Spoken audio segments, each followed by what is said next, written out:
Randsteden, capítulo 38. Como os portugueses enviaram mais um navio à minha procura. Em meu quinto mês entre os selvagens, apareceu novamente um navio vindo da ilha de São Vicente. Era comum os portugueses irem também para as terras de seus inimigos, embora viajassem bem armados, para fazer comércio com eles. Eles dão aos selvagens facas e foices em troca de farinha de mandioca, que os selvagens têm em abundância em algumas regiões. Os portugueses precisam da farinha para alimentar os numerosos escravos que mantêm em suas plantações de cana-de-açúcar. Quando os navios dos portugueses chegam, um ou dois selvagens se aproximam num barco e lhes entregam as mercadorias tão rapidamente quanto possível. Então, pedem o que quiserem em troca, e os portugueses dão. Enquanto os dois estão no navio, alguns barcos cheios de selvagens observam à distância. Quando a troca é concluída, muitas vezes os selvagens remam até o navio e se envolvem em escaramuças e atiram flechas contra os portugueses. Depois voltam. A tripulação da embarcação, vinda de São Vicente, deu um tiro de canhão para que os selvagens soubessem que havia um navio. Os selvagens dirigiram-se até ele e foram interrogados sobre mim, se eu ainda estava vivo. Então, os portugueses exigiram ver-me. Eles tinham uma caixa cheia de mercadorias que meu irmão, também um francês, teria trazido e que estava a bordo.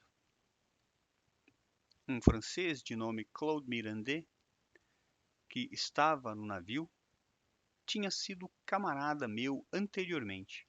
Fiz os selvagens acreditarem que era meu irmão e lhes dizia que talvez estivesse no navio e que perguntaria por mim, pois já tinha estado ali em outra viagem. Eles retornaram do navio para a terra firme e me contaram que meu irmão tinha voltado, que tinha trazido uma caixa de mercadorias para mim e que queria ver-me. Então eu disse: levem-me até onde eu possa falar com o meu irmão. Os portugueses não entendem o que falamos. Quero pedir-lhe que informe o nosso pai, de modo que ele venha com um navio, que traga muitas coisas e que venha me buscar. Concordaram com isso, mas ficaram preocupados que os portugueses nos pudessem entender, pois pretendiam empreender uma grande expedição guerreira contra eles por volta de agosto, na região de Bertioga, lá onde me capturaram. Já que eu conhecia todos os planos deles, temiam que eu pudesse trair alguma coisa. Mas eu disse: não, eu não trairei nada. E os portugueses não entendem a língua do meu irmão e nem a minha. Então, remaram até a distância de uma pedrada do navio, comigo tão nu quanto sempre andava entre eles.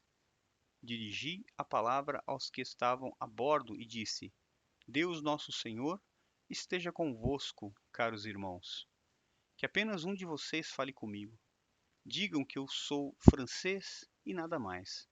Então um deles, um basco chamado Juan Sanches, que eu conhecia bem, começou a falar e disse: Meu caro irmão, viemos para cá com um navio por sua causa. Não sabíamos se você ainda estava vivo ou se estava morto, pois o primeiro navio não trouxe notícias suas. Agora, o capitão Brás Cubas nos deu ordens em Santos para que pesquisássemos se você ainda vivia. Se ficássemos sabendo que você estava vivo, deveríamos descobrir se os selvagens queriam vendê-lo. Caso contrário, deveríamos tentar capturar alguns para trocar por você. Eu respondi: Que Deus vos recompense eternamente, pois estou com muito medo e sempre em perigo, e ainda não sei o que vão decidir a meu respeito. Já me teriam comido, não o tivesse Deus de alguma forma impedido. Disse-lhes ainda: eles não vão me vender para vocês. Por isso, não tentem me comprar e não façam nada que dê a impressão de que eu não seja francês. E deem-me, pelo amor de Deus, alguma mercadoria, facas e anzóis. O que eles fizeram? Um dos selvagens foi de barco até o navio e buscou as coisas. Quando vi que os selvagens não me deixariam falar mais com os portugueses, disse-lhes: tenham cuidado. Os selvagens estão planejando mais uma expedição contra Bertioga. Ao que responderam que os seus selvagens também estavam se armando muito e atacariam justamente a aldeia onde eu era mantido prisioneiro. Eu apenas devia conservar minha coragem. Deus resolveria tudo da melhor maneira. Eu via muito bem que eles não podiam me ajudar. Sim, disse, já que assim o mereci por causa de meus pecados, é melhor que Deus me castigue aqui do que na vida eterna. Peçam a Deus que me ajude a sair desta desgraça. Com isso, recomendei-os a Deus, nosso Senhor. Eles queriam falar mais comigo, mas os selvagens não permitiram que eu falasse mais tempo com eles e voltaram comigo para as cabanas. Então, peguei as facas e os anzóis, dei a eles e disse: tudo isso me deu meu irmão, o francês.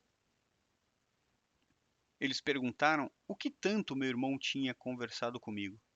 Eu respondi que tinha dado ordens ao meu irmão para que conseguisse escapar dos portugueses, viajasse à nossa terra natal e voltasse com um navio com muitas mercadorias para buscar-me, pois eles, os selvagens, eram gente ordeira e me tratavam bem. Por isso, queria recompensá-los quando chegasse o navio.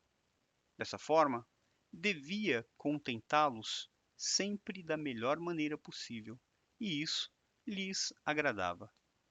Depois falaram entre si: ele certamente deve ser um francês.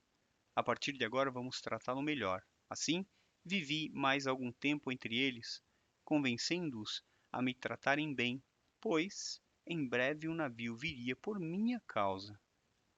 Repetidas vezes, levaram-me para a floresta, uma vez que devia ajudá-los onde quer que tivessem afazeres.